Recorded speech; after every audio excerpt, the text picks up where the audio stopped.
I can think of several things offhand, but at the moment I'm looking for Willard White.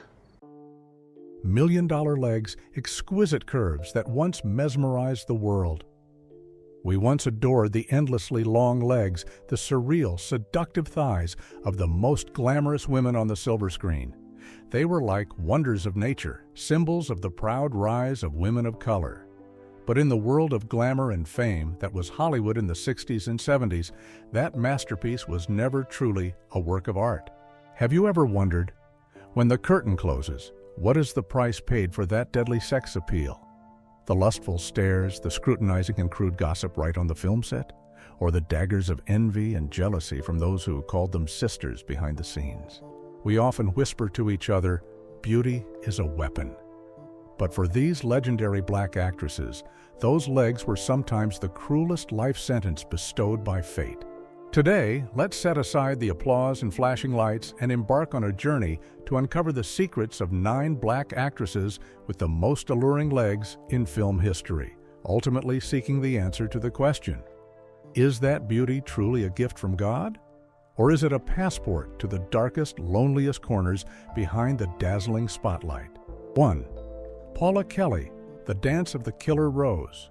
For audiences of the 60s and 70s, Paula Kelly was a whirlwind in the form of a woman, a kingdom of allure ruled by endlessly long legs where each stride was not a matter of fate's favor, but a blossoming flower from the enduring grace of silk and the carefully nurtured sweetness of countless days of meticulous training. In issue number 40,601, dated March 23, 1969, the illustrious New York Times found itself compelled to dedicate a special column to the lethal allure of those legs, christening them the Black Marvel of the silver screen. From bustling Manhattan to dazzling Hollywood, crowds held their breath at the sight of a beauty icon with endlessly long legs and mesmerizing curves.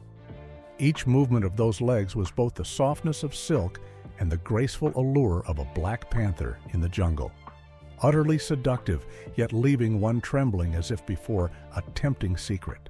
In Hollywood film circles, stories are often told about a scorching summer night in 1968 at Universal Studios, when legendary director Bob Fosse was shooting the Rich Man's Frog scene for his masterpiece, Sweet Charity.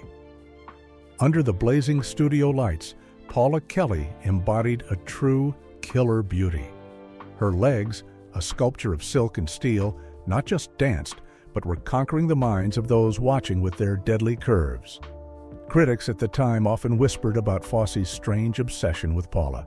It was rumored that he fell into such a frenzy that he made the entire film crew reshoot a dance sequence more than 20 times. Not because Paula was careless, but because Fosse couldn't take his eyes off the way the muscles in her legs vibrated perfectly under the copper-colored lights. Each of her strides, both graceful like a velvet rose petal in the wind and decisive like a bewitching invitation, transformed the film set into a land of forbidden desires. If Paula's feet were a kingdom, then her black satin dance shoes would be her crown. In the classic film, in her role as Helene, the glamorous and flamboyant nightclub dancer, they were not merely an accessory symbolizing the black rose, but a living entity, embracing her delicate feet as if enveloping a beautiful wonder in a mysterious black silk cocoon. Under the studio lights, the glossy satin reflected shimmering rays, captivating like the surface of a lake at night, yet dangerously so. Each time the pointed toe of the shoe tapped against the wooden floor, the sound resonated decisively like the beating of a heart in love, both inviting and proud. In the cramped, powder-scented dressing rooms, the other dancers began whispering to each other that those black satin shoes were the dwelling place of magic, transforming her strides into something sensual, graceful, and surreal. Behind the scenes, there was a constant buzz about an unspoken agreement that in exchange for eternal flexibility and those deadly curves, Paula had to endure unimaginable physical pain. Decades have passed, but in the hearts of American film lovers of that era, the image of Paula Kelly has never faded. The legs of that black muse remain a beautiful mystery that we need no explanation for. They are like a radiant summer breeze sweeping through the mind, soft and gentle, like touching the petals of a velvet rose, yet full of vitality and strength, like an unending stream of youth. 2. Trina Parks. Legs that challenged James Bond and a kick that left Hollywood breathless. In the vivid memories of the 70s, if there was one beauty that both captivated and intimidated people, it was Trina Parks. To audiences of that era, she wasn't just a fragile Bond girl waiting to be rescued, but also a seductive earthquake named Thumper in the film Diamonds Are Forever. Under the dazzling lights of the film Diamonds Are Forever, every stride of Trina Parks is not merely movement, but a dramatic visual invasion. Her legs possess a raw, fiery beauty with smooth, tanned skin that shimmers like premium honey under the Las Vegas summer sun. Each toned muscle beneath the skin exudes a powerful vitality, both supple as a flowing stream and resilient as a taut stringed instrument.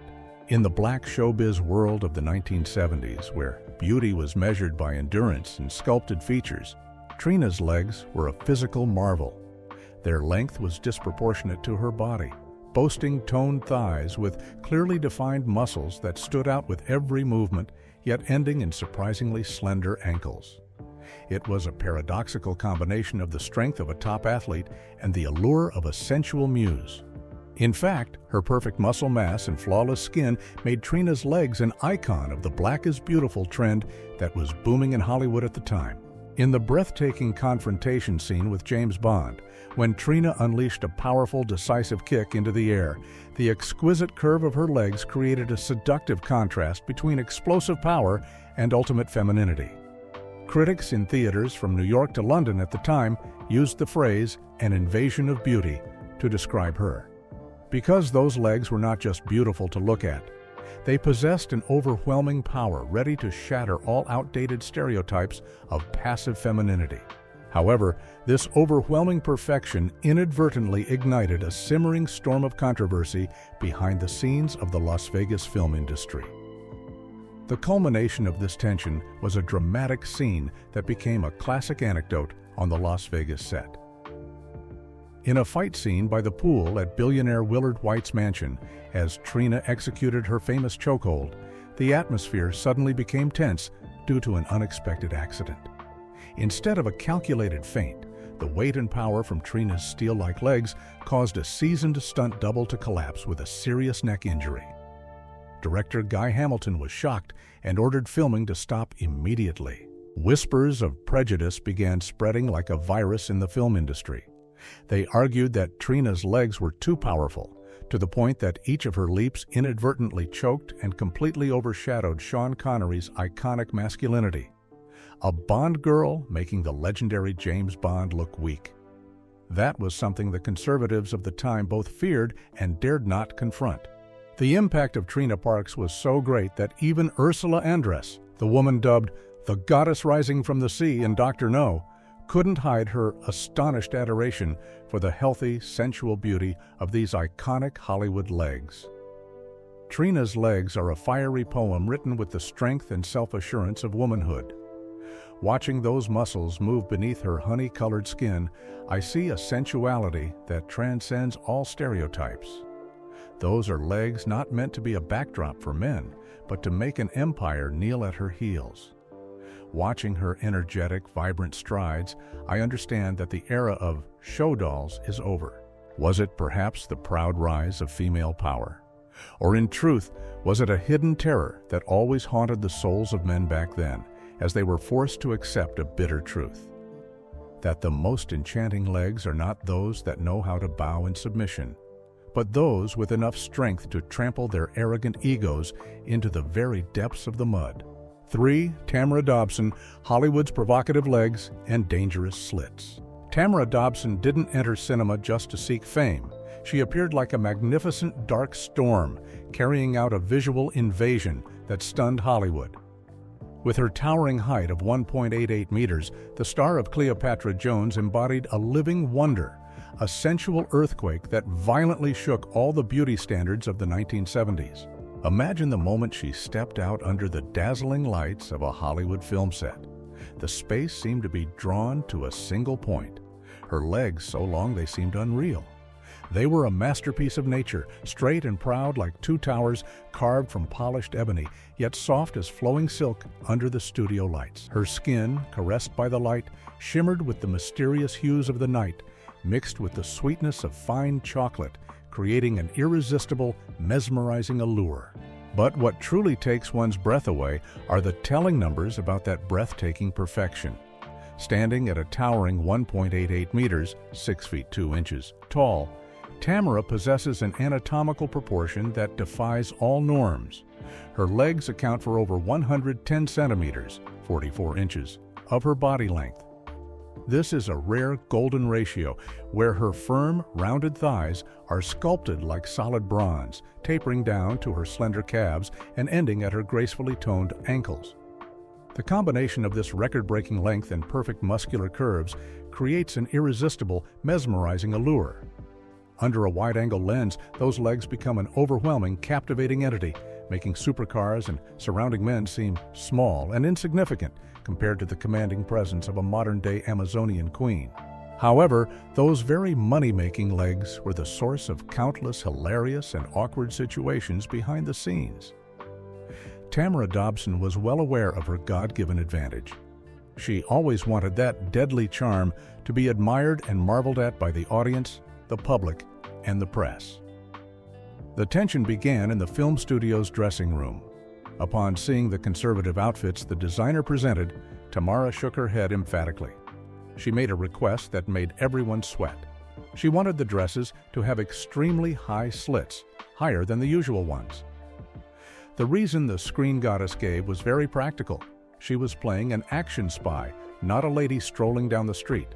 She wanted the slit to run from her ankle all the way up, so that whenever she delivered a kick or chased after a villain, the skirt would fly up, fully revealing her toned, muscular legs. For Tamara, that's the beauty of a woman who's in control of the game. Because of this meticulousness, people began to whisper and gossip that she was too demanding. There were days when Tamara would make the entire film crew of hundreds of people wait just so she could argue with the director about a camera angle. "Lower the camera even further," was the actress's catchphrase during every scene. Director Jack Starrett, the tough cowboy behind the scenes of Cleopatra Jones, 1973, once exclaimed with a mixture of resignation and admiration when recalling his days fighting with Tamara on set. In a behind-the-scenes interview, when reminiscing about the classic action scene in the Harbor Warehouse, where Cleopatra Jones delivers a devastating blow to the henchman of drug lord Mommy Jack Starrett, revealed a crucial detail. "I'm the director, the king of the set, but that day I truly had to kneel before her. At that moment, when I was directing the camera to be at chest level to capture the hook punch, Tamara coldly walked up, pointed down at the greasy concrete floor, and said, 'Jack, lie down. If you don't film from under my heels, the audience won't get a full view of my sexy legs.' I was absolutely furious. But my God, when I looked through the viewfinder, I got goosebumps. From that low-angle shot, Tamara's kick wasn't just the movement of flesh anymore. Her legs shot out like two black swords tearing through the air, both terrifying and breathtakingly beautiful. She was right. She was creating a legendary perspective that I almost missed. 4. Jayne Kennedy, Black Marilyn Monroe, and the Shocking Insurance Policy. Jayne Kennedy entered the silver screen of the 1970s like a sensual dream, pouring into America a sweet yet dangerous intoxication. It was a voluptuous beauty, brimming with vitality, where elegance was perfectly blended with expressive curves, ready to ignite every gaze. The legs of this beauty icon of color embody a radiant and passionate stream of honey. It's an ultimate sensual beauty, smooth, full legs with perfect curves, where every muscle and skin brimming with the vitality of a ripe, juicy fruit. Under the dazzling spotlights, her tan skin seems to be covered in a layer of premium silk, reflecting light and radiating an inviting warmth. Despite possessing the agility of an athlete, those legs are enveloped in a captivating softness. With each movement, the firm yet supple thigh muscles gracefully ripple beneath the polished skin, creating a visual allure that makes one both want to gaze and yearn to touch. They are legs that know how to caress the eye, a deadly blend of the elegant, voluptuous charm of a beauty queen and the wild, instinctive vitality of a warrior. Whenever the actress appeared on the cover of Ebony magazine, or when those curves gracefully caressed the camera in primetime commercials, millions of American men's hearts not only skipped a beat, but seemed to melt and surrender unconditionally to that instinctive heat. People were stunned, mesmerized, and then whispered she was Black Marilyn Monroe, a title that both honored her ultimate sex appeal and acknowledged the mesmerizing allure of a black rose that any man longed to touch. The intriguing story of those priceless legs began with a fateful moment at the Playboy Mansion in the mid-1970s. That night, a paparazzi's flash accidentally captured a golden moment. The photograph showed Hugh Hefner, the king of the Playboy empire, who prided himself on having seen every stunning beauty, standing motionless, his eyes fixed longingly on Jayne Kennedy's bare legs as she walked by. The image clearly showed the desire of a seasoned predator before a masterpiece he could not possess. Hefner had offered her money to grace the cover of the Playboy magazine, but all he received was a cold, proud shake of the head from a queen. That arrogant declaration was also present in another event. On the set of the blockbuster film Body and Soul, 1981, a remake of this classic masterpiece, Jayne played Julie Winters, an ambitious and seductive sports reporter who worked alongside a legendary boxer. Tension escalated to its peak in the fateful sprint scene on the stadium. A segment expected to become an icon of the healthy beauty of black women in the 1980s. According to director George Bauer's artistic vision, Julie Winters had to remove her high heels and use her bare feet to perform frantic sprints on the scorching track to portray the rigorous training and intense love for the male protagonist. George Bowers wanted a raw authenticity, sweat, pain, and most importantly, he wanted the camera to capture the moment Jayne's delicate soles crushed the rough, gravelly pavement. The camera locked onto its position. Thousands of extras in the stands held their breath in anticipation. The director's command, "Action," rang out like a powerful gunshot. But in stark contrast to the hustle and bustle of the entire film crew, Jayne Kennedy stood motionless like a beautiful bronze statue in the middle of the track. "George, look closely at that pebble. Do you know its value?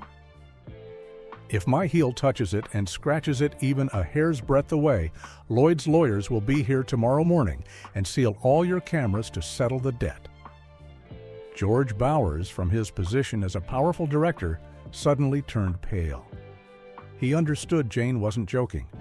Those bare feet weren't flesh and blood for him to direct at will. They were $1 million asset capable of killing the film at any moment if damaged. Just weeks earlier, in 1981, as the Body and Soul advertising campaign was launching, Jayne Kennedy made an unprecedentedly bold move. She was the first black woman to walk straight into the headquarters of the prestigious insurance company Lloyd's of London and coldly sign a contract valuing her legs at a staggering $1 million. Immediately, tabloid newspapers attacked her with malicious headlines. They called her the epitome of vanity, a megalomaniac, a delusional person who dared to value her bare feet more than human life. In the eyes of the public at the time, Jayne's action was the epitome of absurdity and meaningless extravagance. But that frenzied crowd had fallen completely into the trap. They failed to see that behind that facade of frivolity lay a masterful media maneuver. Jayne Kennedy understood perfectly well that if she simply remained a pretty face, she would forever be nothing more than cheap, decorative. By coldly pricing those sensual bare legs with enormous sums of money, Jayne forced the world to change its perspective. Those sweet, glossy curves were no longer a free gift for men's amusement. They had become a luxurious masterpiece, a pair of legs that were literally priceless, forcing the entire Hollywood industry to open their wallets and bow down in reverence if they wanted permission to touch them. In the end, was this merely the absurd antic of a diva? Or was it the only way Jayne could force these powerful men to their knees, compelling them to treasure the very prize they had originally planned to devour for free? And you, What is your thoughts about this? 5. Lola Fana, Queen of the Night and her bewitching dance in the heart of Las Vegas. If Las Vegas is the sanctuary of decadent desires, then Lola Fana is the goddess who rules the darkness of that sanctuary.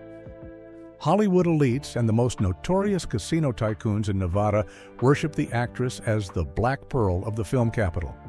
But what truly commanded the respect of those who held the fate of this gambling capital was not just her glamorous title, but one single fatal flaw: the singing legs of Las Vegas, a seductive weapon capable of mesmerizing anyone who dared to look directly at them. In both tabloids and prestigious art magazines, critics have devoted countless pages to deciphering this mesmerizing allure. They hail it as a wonder of movement. In reality, Lola Fana is only a modest 1.63 meters, 5 feet 4 inches, tall. However, the anatomical structure of her legs is a spectacular optical illusion. Thanks to her record-breakingly slender ankles, roughly the size of an average person's wrist, combined with a long, thin Achilles tendon, her legs create an illusory proportion, making her appear as tall as a 1.75-meter supermodel under the spotlight. Choreographers in Las Vegas have revealed that Lola's ankles have a naturally higher arch than average. This was the gold standard among dancers, allowing her to perform high-speed spins in towering 10 to 12 centimeters for 5-inch stiletto heels for 2 hours straight each night without her body swaying. Unlike the plump, smooth, velvety legs of other movie stars of her time, Lola Fana's legs were a sculpted masterpiece of muscle and rhythm forged in the fiery heat of thousands of frenzied performances. Under the intense spotlights of the Caesar's Palace stage, those legs seemed to possess an irresistible allure, revealing the slender, strong muscles of her thighs rippling beneath her gleaming bronze skin. But it was the visual magic emanating from those legs that ignited one of the most tumultuous and devastating sex scandals in entertainment history of the 1960s. The epicenter of this earthquake wasn't in glamorous Las Vegas, but rather in the dark, shadowy corners of Broadway, New York, where the classic musical Golden Boy, 1964, was being conceived. At that time, Sammy Davis Jr. was at the height of his power. He was a key member of the Rat Pack, an uncrowned king respected throughout America, and enjoying a happy marriage with Swedish actress May Britt. But that impenetrable wall began to crumble the moment Lola Fana walked into the audition room. New York's insiders at the time still whispered a haunting anecdote about late-night rehearsals at the Majestic Theater. In the quiet space, when the stage lights were just faint streaks of light, Sammy Davis Jr., a shrewd man who had previously been immune to thousands of beautiful women, was completely stripped of his sanity. Witnesses in the theater troupe recounted that Lola didn't need to use her voice to conquer him. She used dance. In the scene where Lola dances around the main character, her singing feet performed a publicly mesmerizing ritual. Each high kick, each graceful cat-like movement not only matched the rhythm of the music, but seemed to be gripping Sammy's mind. It was clear that Sammy Davis Jr. repeatedly forgot his lines, his eyes glazed over, fixed on the wildly moving curves before him, like a sleepwalker lost in an inescapable labyrinth. Malicious rumors flared up like wildfire. Tabloid newspapers called Lola the Broadway temptress, the one who used seductive dance moves to charm the heart of the most powerful man in showbiz. They accused her of being a calculating gold digger, exploiting Sammy's vulnerability to gain a first-class ticket to fame and glory. The climax of this tragedy came when Sammy and May Britt's marriage collapsed in 1968. Public opinion unanimously turned against Lola Fana, viewing her as the main cause, the third party who used her mesmerizing dance moves to destroy a happy family.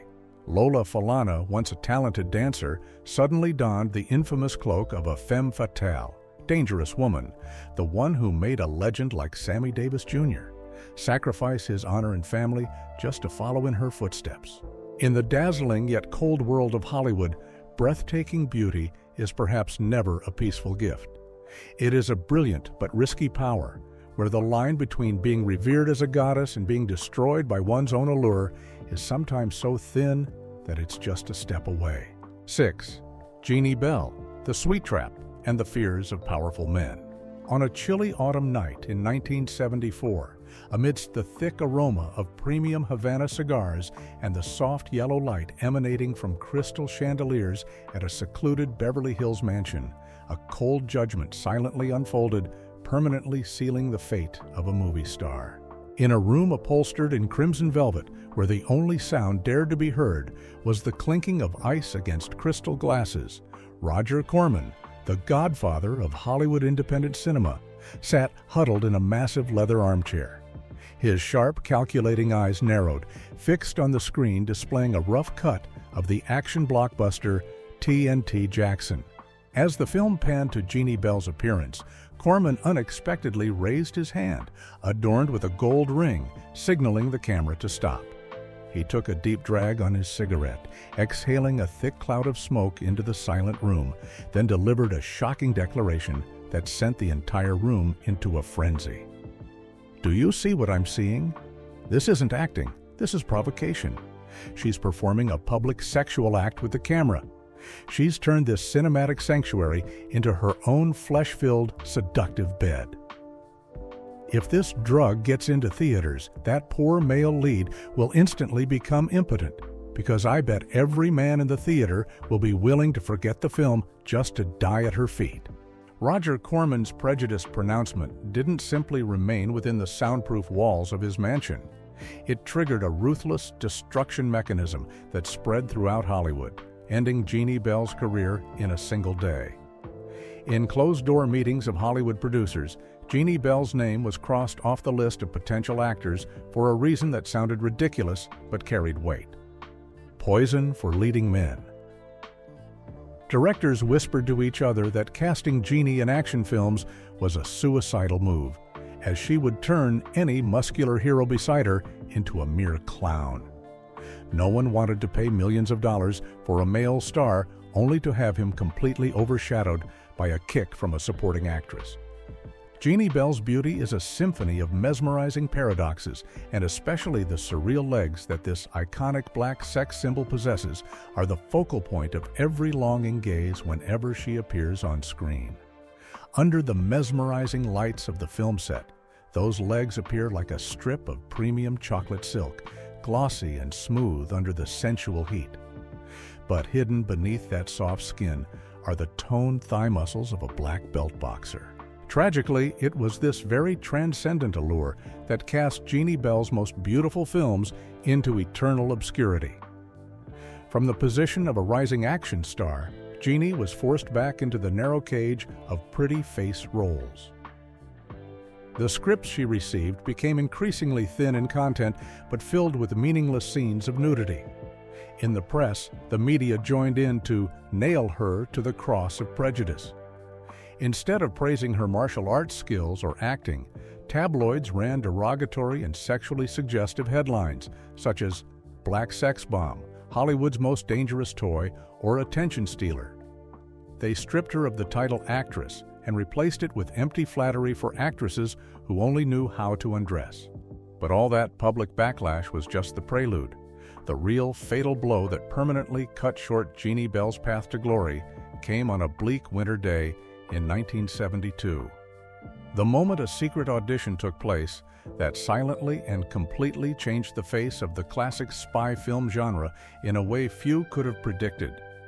At that time, the whole world held its breath awaiting a revolution as, for the first time in history, the suave secret agent James Bond would have a black lover in the blockbuster Live and Let Die. Jeanie Bell, with the dazzling aura of the Playboy cover, entered the London audition room with the air of a queen, believing that her healthy beauty and famous legs were the perfect fit for a new era Bond girl. When the camera started rolling on Jeanie striding across the beach, the movement of her legs truly captivated the other contestants, who marveled at a vibrant work of art, each toned thigh muscle bulging with vitality and power. However, that very moment was met with a deathly silence in the director's and producer's monitor area as they realized a disaster was unfolding before their eyes. The power emanating from those legs was overwhelming, completely overshadowing the charm and elegance of the male lead, Roger Moore. The filmmakers feared that if Jeanie appeared on the big screen, audiences would no longer believe in the protection of a man, and the ego of the super spy, the symbol of masculinity in the Western world, would be overshadowed by a woman's thighs. And so, a cruel decision was made in an instant. The role of Rosie Carver, a golden opportunity, was coldly snatched from Jeanie Bell and given to Gloria Hendry, a beauty that was soft, safe, and submissive. The very ideal men desired, in contrast to the bold and strong provocative legs of the African-American actress. We often praise beauty as power, the ultimate weapon of women. But for Jeanie Bell, is it a gift from God, or is it actually a death sentence predetermined the moment that beauty threatens to burn down the monopolistic throne of power-hungry men behind the curtain of fame? 7. Judy Pace, the Black Swan, and the Contract Signed with Wine. On March 12, 1969, on the front page of Variety, the world's most powerful entertainment weekly, issue 254, a veteran film critic used unprecedented language to create a sensational headline about a black actress. Judy Pace, the actress who doesn't need to memorize her lines, she just crooks her legs and gets a role. That was the most proud debut of Judy Pace, the woman dubbed the most beautiful villain in television history. Unlike the typical wild beauty, Judy Pace possessed the demeanor of a lady from a noble family. Her beauty was the epitome of extreme luxury, a cold beauty that commanded admiration but not touch. But the centerpiece of that extravagance was her million-dollar feet, likened to a proud and expensive living sculpture. These feet seemed born to refuse to touch the ordinary ground, always clad in custom-made stiletto heels crafted by Italian artisans. Each time Judy took a step, the sound of her heels on the marble floor was not merely noise. It resonated sharply, coldly, and steadily. Like the knocking of destiny, signaling to the men in the room, the queen has arrived. However, it was those alluring, seductive legs that drew Judy Pace into a dark vortex of scandal, where the line between talent and exchange became thinner than ever. In the late 1960s, Beverly Hills gossip circles began whispering a malicious yet greedy rumor that Judy Pace's long, slender legs were actually a tool she used to exchange sex for roles. It was her ticket to the glamorous African-American actresses' private parties for the wealthy white elite, places where normally people of color were only allowed to pour drinks or clean. Rumors circulated that behind her aristocratic facade lay lucrative deals involving physical intimacy with the most powerful figures. It was said that her multi-million-dollar film contracts weren't signed at formal business meetings, but rather decided at lavish banquets filled with strong liquor. There, white tycoons openly stipulated that they would only hire her if they were allowed to freely gaze upon and even touch those famous legs during the party. She accepted using her body as a commodity to gain opportunities for advancement that no other black actress could ever dream of. In 1970, after watching Judy Pace in Cotton Comes to Harlem, the legendary Roger Ebert made a haunting confession in the press. Judy Pace possesses the most dangerous legs in film history. She is simply a visual explosive, and those bare legs are the fuse that ignites the deepest desires of men. 8. Vanetta McGee, the Ice Queen, and a fiery slap in the face of the press. Ladies and gentlemen, let's rewind time to that suffocating night of August 25, 1972, at the premiere of the horror blockbuster Blackula Asterisk, in Los Angeles. Amidst the red carpet battlefield, where hundreds of flashing lights flickered wildly like hungry eyes, stripping away the clothes of the stars, a scandal erupted, completely paralyzing the news world. That week, the tabloid National Enquirer a notoriously sensationalist publication, threw a scathing, brutally violent headline at its readers. Vanetta McGee's slap, when the muse becomes a killer to protect her legs. That was the moment Vanetta McGee, a woman revered as a classical saint, was forced to shed her composure and wage a full-scale war against the vulgarity and depravity lurking beneath the lenses of Hollywood men.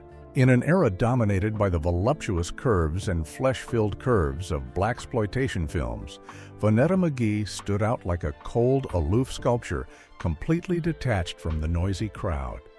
The fatal flaw in her beauty wasn't her fullness or allure, but rather her legs, which film critics whispered to each other with the adoring name, ruler legs. They weren't curvaceous, but straight, sharp, and impossibly perfect, like two decisive strokes of a master architect on a blueprint of the human body. It was the beauty of geometry, of surreal, perfect precision, exuding the noble aura of royalty. Vanetta understood the power of mystery and therefore rarely revealed her bare skin to the camera. She often concealed that treasure behind long, discreet silk skirts, so that when she walked, the subtle, fleeting movement of her straight legs created a forbidden allure, making men both yearn to possess her and fear to touch her because of the overwhelming dignity emanating from each step. But ladies and gentlemen, why was a woman of such saintly beauty as Vanetta McGee viewed with such wary dread by all of Hollywood? Why was she branded with a nickname, dripping with lethal intent, the rose with the sharpest thorns? Let's rewind to a sweltering summer night on the red carpet of Los Angeles' magnificent Cinerama Dome, where the blockbuster horror film Blackula was premiering on August 25, 1972. The air was thick with the scent of expensive perfume and the chaos of hundreds of flashing cameras. Amidst this storm, Vanetta McGee appeared. She wore a turquoise silk gown with a high slit, walking with the cool, queenly air. Her famous ruler-like legs were glimpsed behind the skirt, creating a deadly sense of intrigue. But tonight, that intrigue had turned into a blatant act of intrusion. The incident occurred during the main photo call. A notorious paparazzi from the tabloid National Enquirer, a specialist in capturing revealing moments of celebrities, decided to play dirty. Instead of standing like his colleagues, he unexpectedly knelt down, lowering his camera lens close to the red carpet. He deliberately pointed the camera upwards, aiming directly at the sensitive area beneath Vanetta's high-slit dress. He wanted to capture the most revealing angle, a vile, upskirt photo to sell to men's magazines the next morning for an exorbitant price. This paparazzi thought Vanetta would panic, would cower, and cover her dress like other innocent girls. But he made the biggest mistake of his life. Just as the shutter was about to click, Vanetta McGee stopped. She didn't scream. She didn't call for security. With a chilling calmness, she turned and took a decisive step toward the photographer kneeling at her feet. And slap! A thunderous slap ripped through the noisy atmosphere. The blow was so strong that the heavy Nikon camera in the man's hand flew to the tiled floor, its lens shattering. The crowd froze, all activity ceased. While the man clutched his face in pain and humiliation, Vanetta McGee stood tall, looking down at him with the cold, sharp gaze of a superior punishing a disobedient slave. Pointing to the pile of shattered cameras, she uttered a sharp, forceful statement, loud enough for the crowd to hear. Remember this: these legs are a work of art for you to admire, not cheap meat for you to devour in your newspapers. The following morning, the shocking incident was not swept under the rug. The Los Angeles Times ran a large headline in its culture section: Vanetta McGee, when classic beauty becomes a rage. The slap at the Cinerama Dome that year became a legend. It was the harshest warning to Hollywood's media geniuses. Vanetta McGee may have used her beauty to set the box office ablaze, but her legs would forever be her death trap. 9. Lonette McKee, sensual legs and a self-defense battle against backstage traps. And finally, as the lights of the film reels dim, we hold our breath as we step into the harsh yet captivating world of Broadway. There, we encounter Lonette McKee, the proud thorn rose of the 1954 generation. Unlike the serene, sculpted beauty of screen stars, Lonette possesses a beauty that radiates energy. Her legs are described as a wonder of rhythm, a masterpiece forged in sweat and iron discipline. On the wooden stage, her legs are both slender and graceful like silk ribbons, yet explode with surging energy, leaving thousands of audience members breathless with every turn. In New York at the time, the heated atmosphere behind the scenes at Showboat was a thick cloud of gunpowder. It was the scene of a fierce competition for the title of Golden Legs between Lonette, the movie star fresh from the hit film Sparkle, and the professional Broadway dancers, who viewed her appearance as an arrogant invasion. The jealousy in the dressing room wasn't loud like slaps. It was sharp and silent like a needle. Lonette understood better than anyone the price of excellence. When you're the first black woman to play Julie Laverne on Broadway, you're not just a star. You're a scapegoat for all the envious people who want to see you fall before the curtain rises. It was in the solitude of that peak of fame that Lonette McKee refused to entrust the fate of her feet to anyone, not even the theater's costume department. A haunting image is still recounted. In the dimly lit corner of the dressing room, before the noise of the performance began, Lonette sat silently like a ghost, needle and thread in hand, meticulously sewing up each hem of her dress, checking every millimeter inside her stage shoes. She had to do it herself, because in this harsh world, an accidentally forgotten pin or a small tear in her costume could create terrible stage accidents, enough to turn a pair of golden feet into permanent wrecks. Lonette McKee's story is not just a lesson in survival, but a poignant glimpse into the price of fame.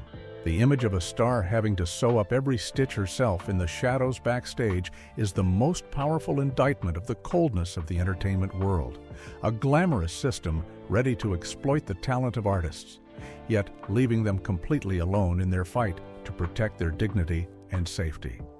This vigilance is not suspicion, but the necessary price to pay for survival in a society that has never truly embraced talented outsiders.